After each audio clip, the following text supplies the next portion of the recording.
వైకుంఠ ద్వార దర్శనాలు నేటి అర్ధరాత్రితో ముగియనున్నాయి. 9 రోజులుగా జరుగుతున్న ఈ తంతులో లక్షలాది మంది భక్తులు వైకుంఠ ద్వార దర్శనం చేసుకుని పులకించిపోయారు.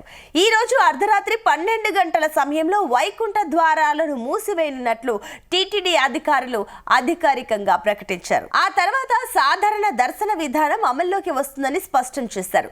వైకుంఠ ద్వారాల మూసివేత అనంతరం ఆలయంలో రోజువారీ ఆరాధన సేవలు సాధారణ క్రమంలో కొనసాగుతాయని తెలిపారు. గత ఏడాది డిసెంబర్ 20వ తేదీ నుంచి వైకుంఠ ద్వారాలు తెరుచుకున్నాయి. ఇక డిసెంబర్ 20 నుంచి 29వ తేదీ వరకు మొత్తం 9 రోజుల పాటు వైకుంఠ ద్వార దర్శనం కల్పించారు. ఈ సమయంలో రోజు ఉదయం నుంచి రాత్రి వరకు ప్రత్యేక ఏర్పాట్లతో భక్తులకు దర్శన సౌకర్యం కల్పించారు.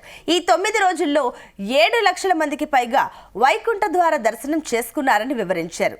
ఏడాది రికార్డు స్థాయిలో దర్శనాలు కొనసాగాయని వెల్లడించారు.